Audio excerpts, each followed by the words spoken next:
Welcome back mga bossing sa channel natin. Sa mga hindi pa nali-subscribe ay mag-subscribe na po kayo para makumpleto na natin ang ating 1,000 subscriber. Tara at umpisahan na natin ang pagpapatuloy ng Global Freeze. Let's go! Walang volley. Sa relatibong pagsasalita, ang index ng kakayahan niyang Xingxin ay patuloy na tumataas. Nag-improve lang siya sa 7,000 points. Siyang Xingxin ay hindi partikular na masigasig sa mga supernatural na kapangyarihan. Sa kanyang opinyon, ang kanyang mga kakayahan na nakabatay sa panuntunan ay maaari lamang gamitin bilang isang tuol ng sorpresa. Kung ikukumpara sa utak niya, ang powers ay accessories lang. Gayunpaman, dahil na-absorb ni Lukeran ang isang maliit na bahagi ng pinagmulan ng Heavenly Dragon King, at ang kapangyarihan ng Source Elf na na-absorb niya kanina, ang kanyang power index ay tumaas na umabot sa 9,000 puntos. Pagkatapos ng lahat, ito ang tinutukan ni Zhang Yi sa pagsasanay. Pinagkadalubhasaan ni Lukeran ang kakayahan ng ki pagbabago ng bato sa ginto, at pinalakas ang mga sandata ng lahat sa kanlungan, at pagkatapos ay nagsimulang palakasin ang buong kanlungan. Kapag nakumpleto na niya ito, ipapares siya sa maraming mabibigat na armas at kagamitan na nakuha ni Zhang Yi mula sa Blizzard City. Sa oras na yon, ang kanlungan ay itatayo sa isang malaking Tianhai Fortress. Kahit na nakatagpo ka ng isang ordinaryong Epsilon level na dayuhan, hanggat ang kakayahan ay hindi masyadong espesyal, maaari mong labanan ito ng ilang sandali. Gayunpaman, sa buong kanlungan, ang taong may pinakamabilis na pagbuti ng lakas ay hindi si Lukeran. Ngunit si Liang Yu. Bilang pinakamataas na master level na martial artist sa Huaxu Kingdom, napakalakas ng kanyang talento, kaya kinailangan ni Zhang Yi na pigilan ang kanyang growth rate para maiwasan ang pagiging mahirap pigilan. Ngunit pagkatapos na masipsip ang bahagi ng pinagmulang duwende, ang kanyang lakas ay tumaas at hindi nagtagal ay umabot sa taas na 9,500 puntos. Siyempre, ito rin ay dahil minsang binigyan siya ni Zhang Yi ng Vice Captain level na pinanggalingan, si Tsukamoto Nobunaga mula sa Eclipse Moon. At nang ma-assign ang Source Elves mamaya, binigyan din siya ng espesyal na atensyon. Ngunit ang bilis na ito ay talagang nakakatakot. Nagbigay ng paliwanag siyang Xingxin para dito. Hindi ito nakakagulat. Kahit anong larangan ito, sa simula, maaaring hindi ma-highlight ang gap sa pagitan ng mga henyo at ordinaryong tao. Marahil ang mga henyo ay bahagyang mas mahusay kaysa sa mga ordinaryong tao. Ngunit habang lumalayo ka, mas nagiging malinaw ang kahalagahan ng talento. Ang mga dekada ng tuloy-tuloy na pagsasanay sa martial arts ay ang kanyang pinakamahusay na pundasyon. Sa makatuwid, kahit na isang maliit na pag-unlad sa kanyang mga kakayahan ay tataas ang kanyang lakas sa pakikipaglaban o index ng kakayahan ng maraming beses. Si Zhang Yi ay kumbinsido. Ito ang pakinabang ng malakas na mga pangunahing katangian. Kung ito ay ilalagay sa isang laro ng pagguhit ng card, si Liang Yu ay kailangang maging isang orange card man lang, at ito rin ang uri na may buong buhay. Si Zhang Yi ay medyo naiinggit, ngunit walang dapat ikainggit. Hindi niya kinaya ang hirap na dinanas ni Liang Yu. Ngunit tila may isang bagay na nakalimutan. Kung ikukumpara kina Cardiles at Xuan Wu, na maingat na nilinang ng buong puwersa, ang bilis ng kanyang pagpapabuti ay nasa unahan. Bilang karagdagan sa kanlungan, ang tatlong pangunahing base ay alerto din dahil sa nakaraang pagsalakay ng Heavenly Dragon King. Nagsimula silang aktibong maghanda ng mga panustos, magsanay ng masigasig, at magtrabaho ng husto upang mapabuti ang kanilang kakayahang tumugon sa mga sakuna. Ang lahat ay isang maunlad na tanawin. Kahit sa Qingpei Base, isang batang mag-asawa ang nagsilang ng isang sanggol sa kabila ng matinding sipon. Ito ang himala ng buhay at ang pag-asa para sa pagpapatuloy ng sibilisasyon ng tao. Naisip ni Xingtian na ito ay isang masayang kaganapan at sinabi kay Zhang Yi ang tungkol dito. Matapos itong marinig ni Zhang Yi, sinabi na lang niya kay Xingtian, walang problema sa kanilang fertility. Para sa sustainable development ng base, ang susunod na henerasyon ay palaging kailangan. Ngunit bigyang pansin ang pagkontrol sa populasyon, kung hindi ay aasa ka lamang sa mga supply ng iyong base. Kung bibitawan mo ang panganganak ay tiyak na magdadala ng malaking problema sa iyong sarili. Si Xingtian ay pinaalalahanan ni Zhang Yi at agad na naging maingat. Tama. Kung magkakaanak ang lahat, wala ng tao sa loob ng 10 o 8 taon. Ang mga bata ay hindi na lumaki at makapagtrabaho, at ang pagkain ay nasasayang. Mukhang ang pagkamayabong ay dapat na mahusay na kontrolado. Tinapos ni Zhang Yi ang tawag kay Xingtian, at pagkatapos mag-isip tungkol dito, nakipag-ugnayan siya kina Lu Dahai at Xiao Honglian. Magpapansin din silang dalawa. Kung may mga batang mag-asawa o magkasintahan sa base, dapat nilang bigyang pansin ang pagkontrol sa kanilang pagkamayabong. Ang kapaligiran ay malupit. Kahit na gusto mong ipanganak ang susunod na henerasyon, dapat kang gumawa ng mga plano upang maiwasan ang paglalagay ng labis na pasanin sa base. Bilang isang babae, nakaayos na si Xiao Honglian. Ngumiti siya at sinabi kay Zhang Yi, "Huwag kang mag-alala, mahigpit na pinangangasiwaan ng aming base ang isyong ito. At sa oras na ito, hindi maraming tao ang may lakas ng loob at oras at lakas upang magbuntis." Sinabi rin ni Lu Dahai kay Zhang Yi, ang bawat tao'y kailangang maging abala sa pagtatrabaho araw-araw at hindi madaling pangalagaan ang ating sarili. Natatakot ako na wala akong dagdag na lakas para pangalagaan ang mga bata. Pero boss, tama ang paalala mo sa amin, we have to consider it for the future. I will emphasize this issue in the base. Tumango si Zhang Yi. Bigla niyang naramdaman na bumabawi na ang lipunan. Kahit na napakalamig pa ng panahon, mabubuhay pa rin ng malakas ang ilang nakaligtas. Katulad ng mga Eskimo, nakahanap sila ng bagong paraan ng kaligtasan sa malamig na kapaligiran. Ang hilagang hangganan ng Huaxu Kingdom. Habang pahilaga ka, mas lumalamig ang panahon. Kung ikukumpara sa Tianhai City sa timog, karamihan sa mga lugar ng Shengjing Region ay nababalot ng mapait na hangin at nyebe sa buong taon.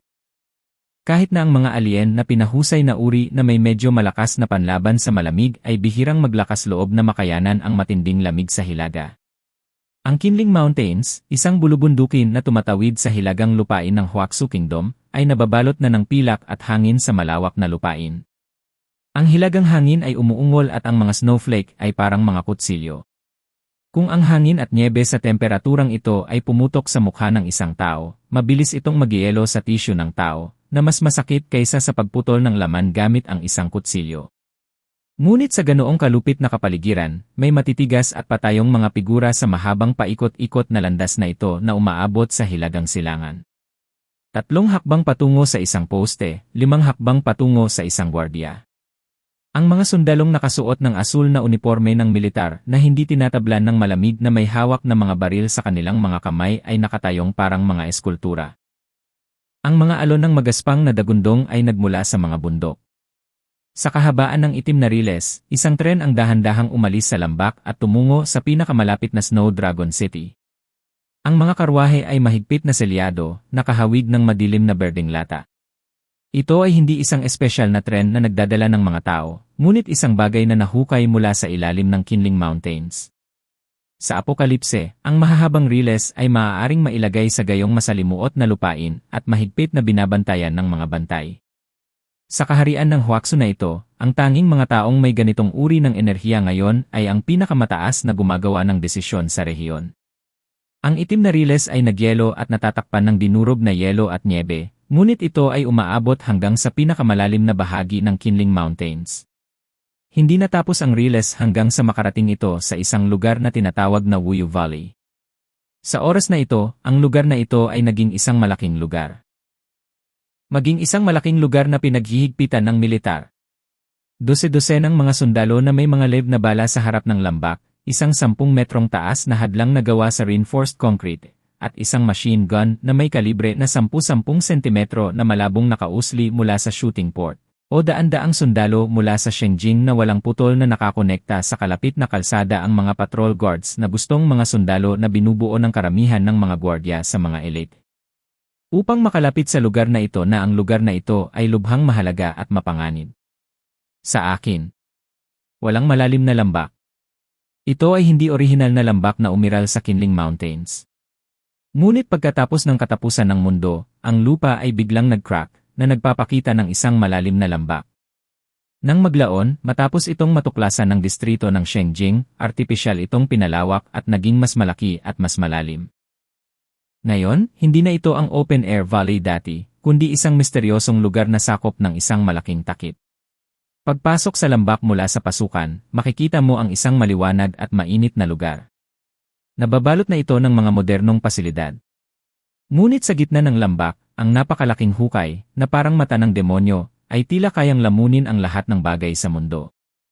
Pero parang nasanay na ang mga minero dito sa lahat. Bitbit ang mga lamparan ng minero sa kanilang mga kamay, sumakay sila sa elevator papunta sa malalim na hukay. Ang malaking hukay ay ilang kilometro ang diametro.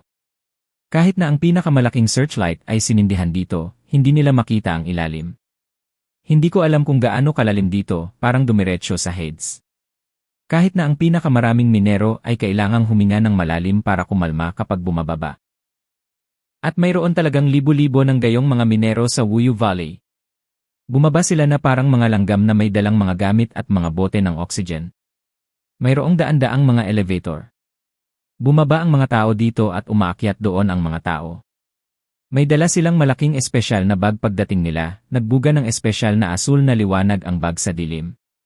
May dumating kaagad mula sa gilid ng kuweba, kinuha ang mineral na kanilang hinukay, at inilagay ito sa linya ng pagpupulong. Sa huli, ang mga oras na ito ay dadalhin sa pamamagitan ng tren patungo sa Xwelong City, at pagkatapos ng serye ng pagproseso, ang mga ito ay sa wakas ay ibibigay sa punong tanggapan ng Shengjing Region, Shengjing City. Matagal nang manhid ang mga minero dito. Dahil ito na lamang ang kanilang natitirang halaga, kung hindi ay hindi sila makakakuha ng pagkain at mabuhay. Ang mga taong ipinadala dito ay mga ordinaryong tao na napatunayang walang talento sa supernatural na paggising. Halos walang mga profesional na minero. Ang kanilang gawain ay gamitin ang kanilang buhay upang bumaba sa hindi kilalang kalaliman at pagkatapos ay hukayin ang pambihirang nagliliwanag na mineral na ito mula sa malaking pader. Halos araw-araw, may mga taong nababaliw sa takot sa bangin, at may mga taong nadudulas at nahuhulog sa bangin at namamatay. Ngunit walang nagmamalasakit dito, dahil alam ng lahat ng pumupunta rito na sila ay mamamatay sa ilalim ng malamig at nanunuot na snowstorm sa labas, o kalaunan ay mamamatay sa nakakatakot na kalaliman. Mamuhay tulad ng isang aso. Ang kahulugan ng kanilang buhay ay buhay lamang at wala ng iba pa. Sa paligid ng malaking minahan na ito, walang kakulangan ng mga longming guard na may mga bari. Dahil ito na lamang ang kanilang natitirang halaga, kung hindi ay hindi sila makakakuha ng pagkain at mabuhay. Ang mga taong ipinadala dito ay mga ordinaryong tao na napatunayang walang talento sa supernatural na paggising. Halos walang mga profesional na minero. Ang kanilang gawain ay gamitin ang kanilang buhay upang bumaba sa hindi kilalang kalaliman at pagkatapos ay hukayin ang pambihirang nagliliwanag na mineral na ito mula sa malaking pader. Halos araw-araw, may mga taong nababaliw sa takot sa bangin, at may mga taong nadudulas at nahuhulog sa bangin at namamatay. Ngunit walang nagmamalasakit dito, dahil alam ng lahat ng pumupunta rito na sila ay mamamatay sa ilalim ng malamig at nanunuot na snowstorm sa labas, o kalaunan ay mamamatay sa nakakatakot na kalaliman. Mamuhay tulad ng isang aso. Ang kahulugan ng kanilang buhay ay buhay lamang at wala ng iba pa. Sa paligid ng malaking minahan na ito, walang kakulangan ng mga longming guard na may mga bari. Ngunit tanging kadiliman ang nasa paligid, at ang posisyon ng minero, na kasing liit niya, ay malalaman lamang sa pamamagitan ng maliit na liwanag sa di kalayuan. Hiska! Sa pagkakataong ito ay mas malapit na ang tunog. Napalunok ang minero, lalong lumakas ang takot sa kanyang mga mata. Ay anong meron? Maya-maya, may narinig siyang iba pang tunog, iyon ay ang tsi-klik-klik na tunog ng kung anong bagay na nakadikit sa dingding. Napagtanto niyang may mabilis na papalapit. Dahil sa sobrang takot ay bigla niyang tinanggal ang lamparan ng minero sa kanyang ulo at itinaas ito sa walang katapusang bangin sa ibaba niya. Fuck me! Umalis ka dito! Fuck me! Umalis ka dito! Ang matinding takot ay nagdulot ng matinding galit at nag-ipon siya ng lakas ng loob na umungol. Gayunpaman, nang makita niya ng malinaw ang bagay, muling nanaig sa kanyang galit ang matinding takot. Sa dingding ng kalaliman, may 7 o 8 metrong haba na insekto ang nakasandal sa dingding, nakataas ang ulo at nakatitig sa kanya. Isa itong higanteng halimaw na hugis alupihan na may daan-daang mahaba at makakapal na paa na nakaunat sa dingding at ang ulo nito ay may balingkinitang bibig. Wala itong mata, ngunit laging nararamdaman ng batang minero na nakatingin ito sa kanya. Ah! Ang batang minero ay sumigaw sa takot at sinubukan ang kanyang makakaya upang magpadala ng mga senyales sa mga tao sa itaas. Hilahin mo ako dali, hilahin mo ako dali.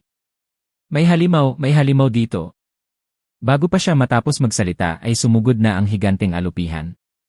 Bumuka ang balingkinita nitong bibig na parang petals at naging 4 na talulot.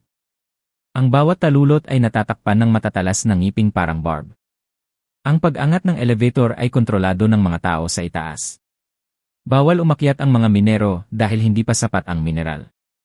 Sa oras na ito, ang maliit na pinuno na namamahala sa elevator ay nakaupo sa isang maliit na puting silid ng aluminyo na haluang metal, nakakrus ang kanyang mga paa, humihip ng langis, at may hawak na isang nobela na maaliwala sa kanyang kamay. Ang ganitong uri ng trabaho mula sa lumang panahon ay naging isang pambihirang uri ng libangan para sa mga tao sa ilalim sa panahong ito ng kakulangan sa enerhiya. Biglang nagmula sa intercom ng miner No. 58 ang paghingi ng tulong ng minero. Napamura ang kinaukulan, isa pa ang baliw. Ayaw niyang pansinin. Sa pinakamasama, nahulog ang lalaki sa kailaliman at nadurog-durog o nagpakain sa mga hindi kilalang nilalang na maaaring umiiral sa ilalim ng lupa na magliligtas sa kanila ng oras upang harapin ito. Karaniwan na sa mga minero na pumapasok sa kalaliman ang mabaliw at matagal nang nakasanayan ng mga tao rito. Ngunit habang ang kinaukulan ay patuloy na nagpakasawa sa klasikong balangkas sa nobela, isang napakatalim na boses ang nagmula sa intercom. Click-click. Sandaling natapos ang hiyawan ng mga minero, ngunit hindi natapos ang mga tunog ng inunguya at pagnangalit ng mga buto na sumunod. Napalunok ang kinaukulan at maingat na tumingin sa labas ng bintana. Sa labas, naroon ang opisina ni Captain Longmingguard. Kung may aksidente sa minahan, kailangan mong magsumbong sa taong iyon. Agad namang umiling ang kinaukulan nang maisip ang nakakatakot na opisyal. It's just a death. Just pretend it's not happened. Kahit may mga kakaibang nilalang sa ilalim ng lupa, siguradong aalis sila kapag nabusog na sila. Ang dami namang minero. Pero hindi nagtagal, hindi na niya nagawang magpanggap na walang nangyari. Dahil ang mga hilera ng mga intercom sa itaas ng mesa ay kumikislap lahat. Ang mga hiyawan at ang pumapasok na dagundong ng halimaw ay bumaha sa kanyang mga tainga na parang tubig. Zhen Yuanzi. Ang maliit na pinuno na nagkokontrol sa elevator sa Shengjing ay natakot sa kanyang talino, at malalaking butil ng pawis ang dumaloy mula sa kanyang noo. Boom! Itinulak ng kanyang matabang katawan ang pinto ng simpleng kubo, at pagkatapos ay tinawag niya si Tian Fengyi, ang commander ng garrison ng Longmingguard sa takot. Captain Chen, no, hindi maganda. May nangyari sa minahan. Bago pa man siya matapos magsalita, ay may isang malakas na tunog mula sa kanyang likuran. Sa gilid ng malaking sinkhole, sunod-sunod na gumapang palabas ng lupa ang mga higanteng alupihan. Nakita ito ng mga nakapaligid na tagapagtanggol at walang pag-aalinlangan na binaril. Lahat sila ay gumamit ng mga espesyal na armas. Binomba ng malalaking kalibre ng armas ang mga katawan ng mga higanteng alupihan na nagpatumba sa ilan sa mga alupihan na kalalabas lamang pabalik sa kailaliman. Ngunit sa dingding sa ilalim ng kalaliman, ang mga higanteng alupihan ay umahon ng makapal na parang tubig. Nang makita ng mga Longmingguards ang gayong pormasyon, hindi nila maiwasang mapatulala. Paano nila haharapin ang napakaraming higanteng alupihan? Mayroon bang higit sa 100 higanteng alupihan sa ilalim ng kalaliman? Sa loob lamang ng ilang dosenang segundo, gumapang palabas ang libu-libong higanteng alupihan at nagsimulang patayin ang mga nakapaligid na minero at sundalo. Ang mga alupihan na ito ay 3 hanggang 4 na metro ang haba at ang haba ay uma. Sinulyapan niya ang higanteng alupihan na lumalabas mula sa kailaliman na parang tubig, at pagkatapos ay sa maliit na pinuno sa kanyang paanan na may uhog at luha sa kanyang mukha, pagkatapos ay itinaas ang kanyang ulo at sumigaw ng malakas. Patayin! Sa sandaling matapos siyang magsalita, mabilis na lumaki ang kanyang katawan na parang lobo, pumuputok ang kanyang damit, lumawak ang kanyang mga kalamnan, at mabilis na lumaki ang kanyang buhok at naging kulay puti ng nyebe. Pagkaraan ng ilang sandali, siya ay naging isang puting higanteng unggoy na mahigit 10 metro ang taas. Sa tabi niya, dose-dosenang mga tunay na elite ng Longmingguard, mga miyembro ng espesyal na puwersa na binubuo ng mga estranghero, ay sumambulat din gamit ang kanilang sariling kapangyarihan. Nanguna si Tian Fengyi at sumugod sa gilid ng sinkhole. Direkta niyang hinawakan ng isang kamay ang isang 10 metrong haba na alupihan sa lupa, at biglang gumamit ng puwersa para durugin ang ulo ng umunggol. Tumalon si Tian Fengyi at direktang sumugod sa grupo ng mga alupihan sa lupa. Agad na umikot ang nakapaligid na mga alupihan sa lupa at tuluyan siyang nilubog sa mga ito. Gayunpaman, wala pang isang segundo, isang malaking kamao ang nagpasabog ng ilang alupihan sa itaas ng kanyang ulo. Ang King Kong Giant Ape na binago ni Chen Fengyi ay may kahangahangang lakas sa pakikipaglaban na hanggang 7,800 puntos. Kung hindi ito ang kaso, hindi siya magiging kwalipikadong maglingkod bilang kapitan ng Longming Guard dito. Bagamat mukhang napakalaki ng mga aliping iyon, ang kanilang mga pangil at kuko ay nahulog sa katawan ni Chen Fengyi nang walang anumang sakit o pangangati. Hindi nagtagal, ang mga paa ni Chen Fengyi ay natambakan ng mga bangkay ng mga alupihan sa lupa.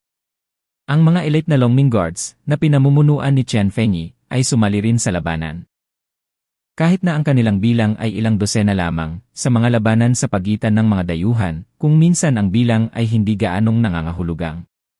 Nakahinga ng maluwag ang mga nakaligtas na patuloy na nagpapanik nang makita ang eksenang ito. Pagdating ng kamatayan, malalaman mo na hindi masama ang mabuhay. Nakaharap sa mga alupihan na patuloy na umuusbong mula sa kailaliman, nakasimangot si Tian Fengyi at sinabi sa mahinang boses. Paminsan-minsan ay lumalabas ang isa o dalawa sa mga bagay na ito, ngunit bakit napakaraming lumalabas ngayon? Lumakad siya patungo sa gilid ng kalaliman, pagkatapos ay ibinuka ang kanyang dugo ang bibig patungo sa kalaliman, at umungal ng buong lakas. Umunggol. Napakalakas ng tunog kaya natakpan ng lahat sa paligid ang kanilang mga tainga, at maraming gusali ang nabasag.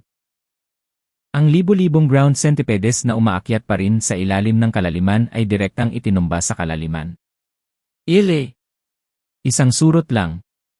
Tumalikod si Tian Fengyi at naglakad pabalik habang inaayos ang kanyang mga subordinates. Pansamantalang sarado ang minahan. May abnormalidad na naganap dito. Huwag hayaang may bumaba in the short term. Isusumbong ko ito sa guard at hayaan siyang magdesisyon. Tumango ang lahat bilang pagsang-ayon at lihim na nagtaka kung ano ang nangyari sa minahan, kung bakit biglang nagkagulo ang mga kakaibang nilalang na orihinal na umiiral lamang sa ilalim ng lupa. Nang malapit nang umalis si Tian Fengyi, isang napakapangingilabot na aura ang biglang sumabog mula sa kailaliman sa likuran niya, na agad na tumakip sa kanya. Ang katawan ni Chen Fengyi ay tila nagyelo, matamlay na nakatayo sa lugar, ang kanyang orihinal na kabayanihang espiritu ay ganap na nawala sa oras na ito. Isang patong ng puting pawis ang bumuhos sa buong katawan niya. Go! Pumunta ka dali! Pumunta ka dali! Pumunta ka dali! Sumigaw si Tian Fengyi sa kanyang mga binti sa kanyang puso, dahil sa sandaling ito, hindi niya maigalaw ang kanyang mga paa dahil sa likas na takot ng kanyang katawan. Ganito si Chen Fengyi, hayaan ang iba. Libu-libong tao ang nagtipon sa paligid ng buong minahan, lahat ay kinaladkad sa matinding gulat sa biglang pagsulpot ng behemoth. Mula sa malaking kailaliman, nakausli ang kalahati ng malaking katawan. Isa itong earth centipede na may mahinang itim na liwanag sa buong katawan nito. Ang nakalabas lang na ulo ay 7 o 8 metro ang haba. Ayon sa proporsyon na ito, ang katawan nito sa kailaliman ay dapat na hindi bababa sa 1 o 200 metro ang haba. Iyan ay hindi na isang biological na kategorya na mauunawaan ng mga tao.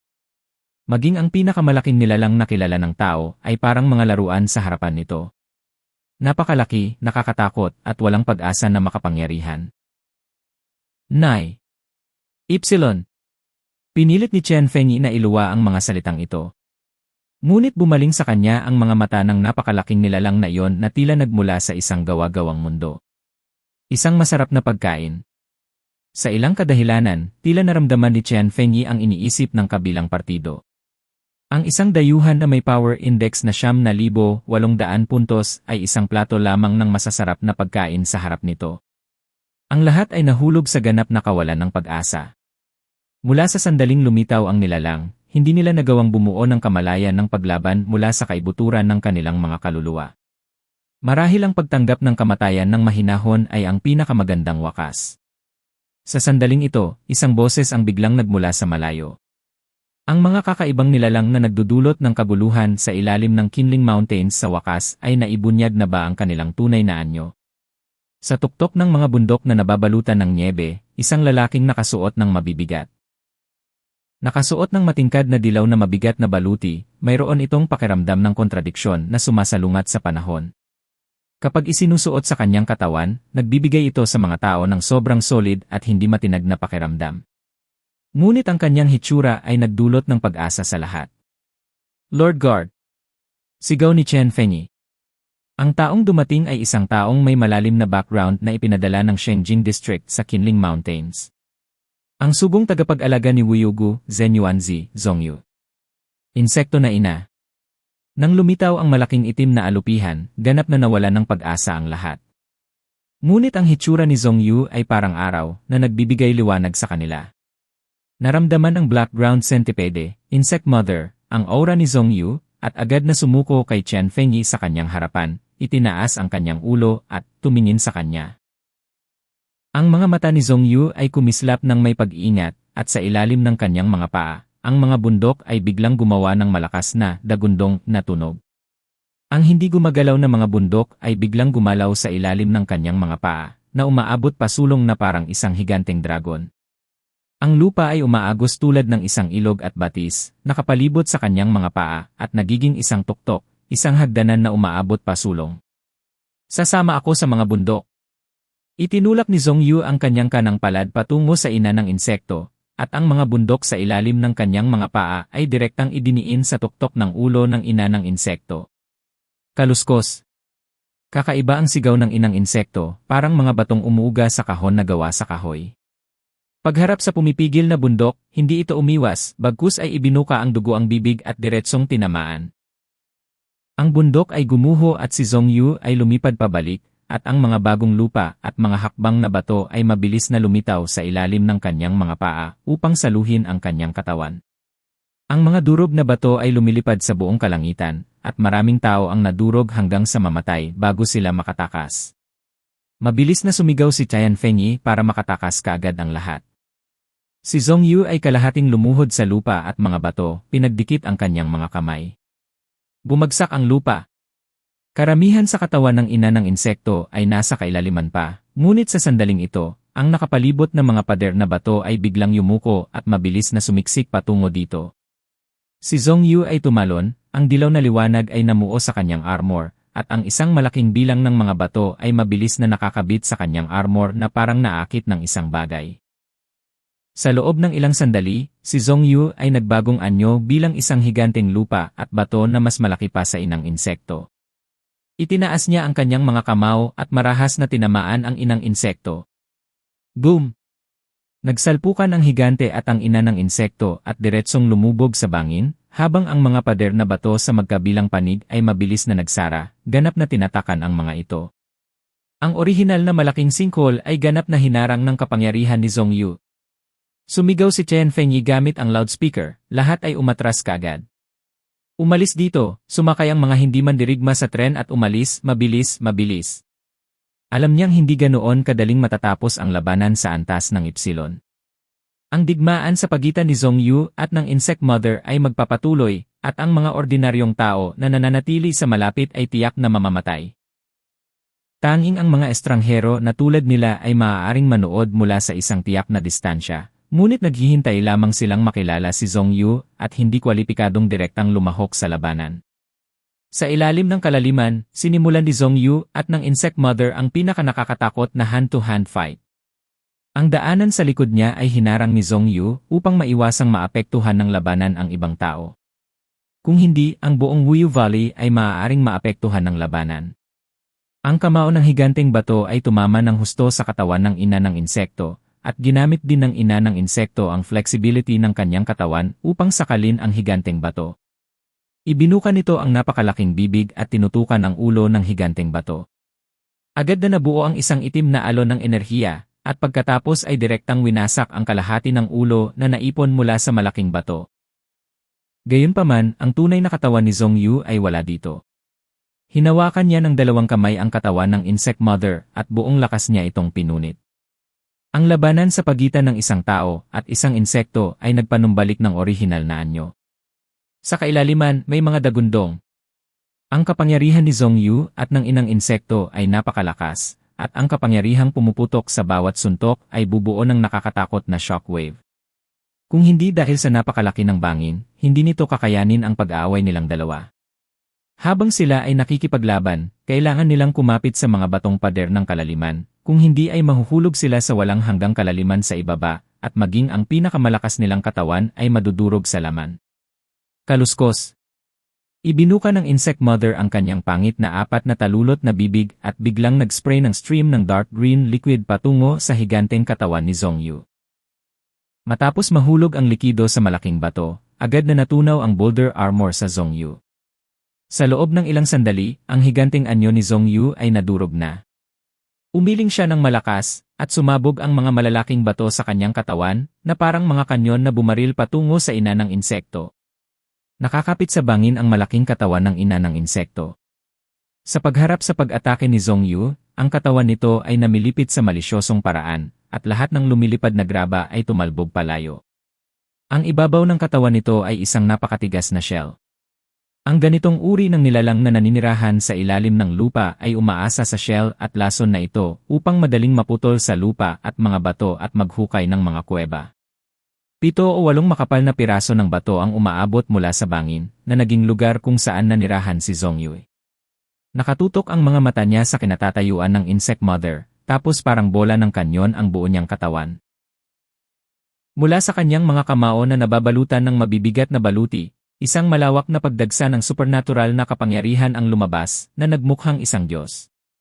Ang kapangyarihan ng klase ng Epsilon ay ganap na sumambulat at nabasag sa ulo ng ina ng insekto. Ang insect na ina ay nagpakawala ng galit na dagundong, at nang hindi umiwas o umiiwas, diretso siyang tumakbo papunta dito. Ang dalawang puwersa ay nagbanggaan ng halos 1,000 metro sa ilalim ng lupa, at nagbukas pa ng isang nakakatakot na hukay na mahigit 1,000 metro sa napakatigas na talampas sa ilalim ng lupa. Alam mo, ito ay nasa lalim na 1,000 metro, at ang presyon ng lupa at mga layer ng bato ay hindi alam. Kahit na madaling sirain ng isang estranghero ang isang bundok sa ibabaw, magiging mahirap para sa kanya na gamitin ang kanyang kapangyarihang nanginginig sa lupa dito.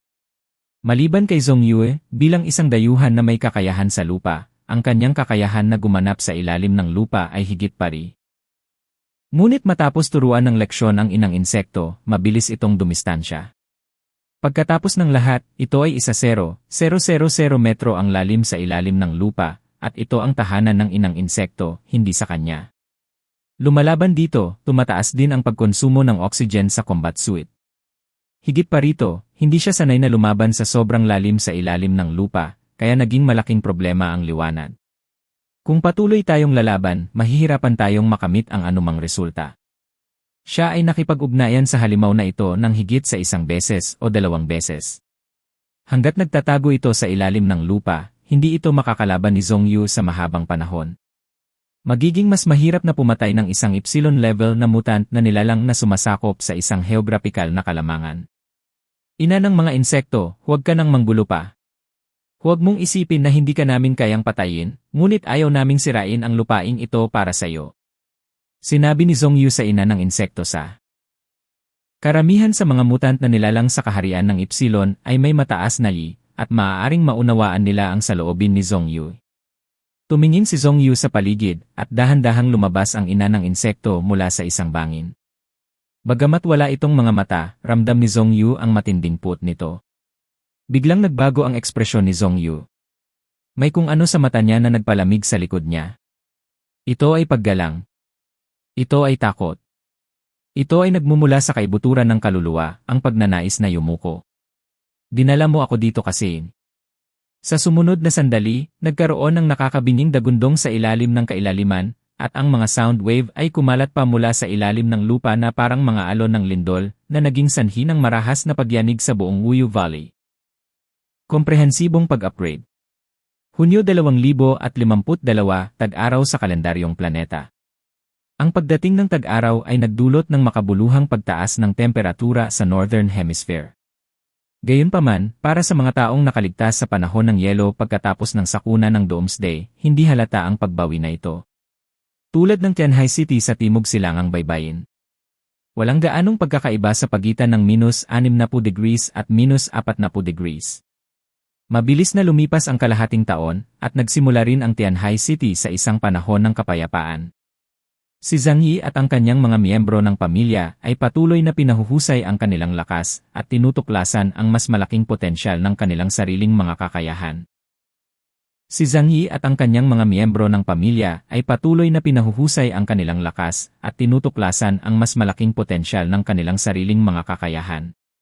Para naman sa Shelter 101 sa Yongki Manor, sa wakas ay ganap itong na-upgrade dahil sa pag-ubos ng oras at labor-intensive na pagsasaayos ng lukeran. Sa ibabaw, ang pangkalahatang itim na istruktura ay hindi masyadong nagbago, ngunit mukhang mas madilim ito mula sa malayo dahil ito ay gawa sa kanyang pinakabagong material Y-metal. Ito ay isang bagong material na pinangalan ng Zhang Yi at may mas mataas na katangian kaysa adamant metal.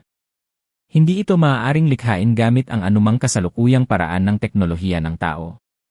Tanging si lukeran, na ang superpower index ay umabot sa 9,000 puntos, ang makakagawa nito gamit ang malalakas na superpower.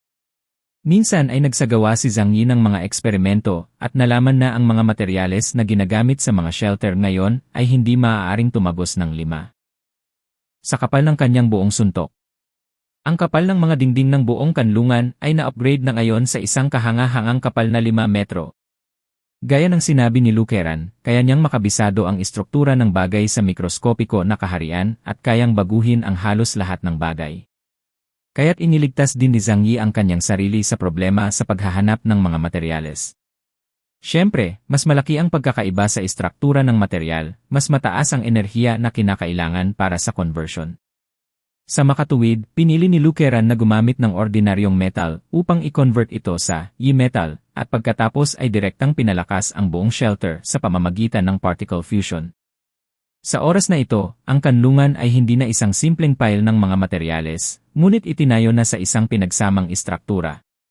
Ito ay umabot sa isang lubhang nakakatakot na antas. Kasama ang iba't ibang heavy-duty na sandata sa pagtatanggol ng lungsod na nakuha mula sa Blizzard City, kung si Zhang Yi ay wala sa bahay at umaasa sa ibang tao sa bahay upang patakbuhin ang depensa. Kahit na ang mga ordinaryong dayuhan sa antas ng Ipsilon ay tiyak na hindi makakalusot dito sa maikling panahon. Mas ligtas ang kanlungan ngayon at medyo nakaka-relax ang pakiramdam ni Zhang Yi. Ngunit hindi siya nagpapahina at aktibong ginagawang mas ligtas ang kapaligiran sa kanyang paligid. Mainit sa kanlungan, ngunit ang hangin at nyebe sa labas ay nagyelo pa rin at nakakapanghina ng buto. Ngunit sa kanlungan, ang mainit at maliwanag na dilaw na liwanag ay kasing komportable ng sikat ng araw. Ang nasusunog na tsiminya sa sala ay napapalibutan ng ilaw ng apoy, at may malambot na kama ng pusa sa harap nito. Kumunot si Huahua at komportableng nahiga sa kama ng pusa. Tila natutulog ito, ngunit kung titignan mong mabuti ay makikita mong nakadilat ang mga mata nito na. Isang hindi mahahalata na puwang. Ang direksyon na tinitignan nito ay si Zhang Yi, na nakasuot ng tuyong pajama sa sofa sa sala, naglalaro sa tuwa at namumula, at si Fatih Xu na may pagtatampo sa mukha. Bagamat si Zhang Yi ay higit na mas mahusay kaysa kay Fatih Xu sa iba pang larangan, tulad ng lakas ng pakikipaglaban, utak at hitsura. Ngunit sa mga tuntunin ng mga laro, naabot ni Fatih Xu ang antas ng pagiging perpekto. Kung nakipaglaro sa kanya si Zhang Yi, hindi talaga siya mananalo. Sa oras na ito, nakikipagkumpetensya sa kanya si Zhang Yi sa isang laro na tinatawag na frog-hitting balloons. Palaging hindi makakatagal si Zhang Yi ng 100 round bago masira ang airship baloon sa defense line. Umupo si Fatih Xu sa tabi niya habang nakahalukip-kip. Bagamat hindi siya umimik, ang kanyang nagniningning na ekspresyon ay palaging nagdudulot kay Zhang Yi na gusto siyang bugbugin. Sa isang gilid ng sala, naglalaro ang isang malaking chinchilla at isang palaka. Parehong lalaki ang gusto ng musika. Bagamat hindi nila naiintindihan ang wika, labis silang natutuwa kapag nakilala nila ang kanilang malalapit na kaibigan. Kaya ang dalawang lalaki ay palaging nakikipag-usap sa pamamagitan ng pagsasayaw. Matagal nang magkakilala sina Frog at Zhang Yi, at unti-unting nalaman ng lahat ang ilang impormasyon tungkol sa kanya. Si Frog ay dating musikero sa isang third-rate na banda na pinangalan ng Kibao Kai. Pagkatapos ng katapusan ng mundo, siya ay nakakulong sa pudel-pudel sa ilalim ng glacier. Gayunpaman, palagi niyang sinasadya ang pag-iwas sa mga bagay sa nakaraan, at kahit na ayaw ng iba na tinatawag ang kanyang pangalan. Kaya hanggang ngayon, Frog ang tawag sa kanya ng lahat o Frog. Para sa kanya, mas masaya ang pagiging carefree frog kaysa pagiging tao. Tulad ng para sa higanteng chinchilla, si Zhang Yi at ang iba pa ay hindi nakagawa ng anumang pag-unlad sa kanilang pananaliksik. Napakataas ng superpower index nito. Ngunit napakababa ng combat power nito. Makakaasa lang ito sa instinct para lumaban. Ngunit ito ay napakahusay sa paggawa ng mga alagang hayop. Hindi nagtagal at naging paboritong cute na alagang hayop ito ng mga babae sa pamilya na masikat pa kaysa kay Huahua. May mahjong table malapit sa island kitchen sa kabilang side ng sala. Sina Zhu Haimi, Zhu Qier, Yang Xia at Yang Xingxin ay nakaupo sa paligid na naglalaro ng mahjong. Ginugol ni Lukeran ang halos lahat ng kanyang oras sa studio, sa ilalim ng tubig sa pagperpekto ng kanyang mecha. Si Uncle Yu naman, mahilig mag-exercise. Palagi niyang nararamdaman na hindi sapat ang kanyang talento, kaya kailangan niyang magsumikap para hindi mapigil ang kanyang pamilya. Mapayapa ang lahat. Kung ang sitwasyong ito ay mapapanatili magpakailanman, ito ang gustong makita ni Zhang Yi at ng iba pa. Gayunpaman, ang mga bagay ay palaging sumasalungat sa kagustuhan ng mga tao. Ibinagsak ni Zhang Yi ang controller sa kanyang kamay at walang inik na napakamot sa kanyang ulo, napakahirap. Ang larong ito ay hindi nakakatuwa. Lumapit si Fatih Xu nang mapagpakumbaba, "Boss, ito na ang ika-negatibo 1-0 beses na sinabi mo ito. Palagi mong sinasabi ito sa tuwing makakaharap mo ang isang laro na hindi mo matatalo." Napataas ang kilay ni Zhang Yi, kalokohan. Halatang hindi maganda ang ginawa ng mga gumagawa ng laro. Ang mga laro ay para sa paglilibang at paglilibang. Bakit nila ito pinapahirapan? Hindi ba salungat sa tiyangang? Naglalaro ang mga tao o naglalaro ang mga tao? Nilunok ni Fatih Xu ang kanyang laway at bumulong, maliwanag na sarili niyang pagkain yon. Walang humpay na iniunat ni Zhang Yi ang kanyang malaking paa at sinipa ang kanyang mataba na katawan sa sofa. Hindi na ako maglalaro. Nakakainip na ang crappy game na ito.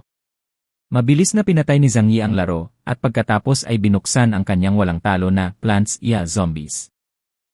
Nakahiga lang si Fatih Xu sa malaking sofa at napakamot ng ulo. Speaking of which, ang Qianhai City ay napakatahimik kamakailan.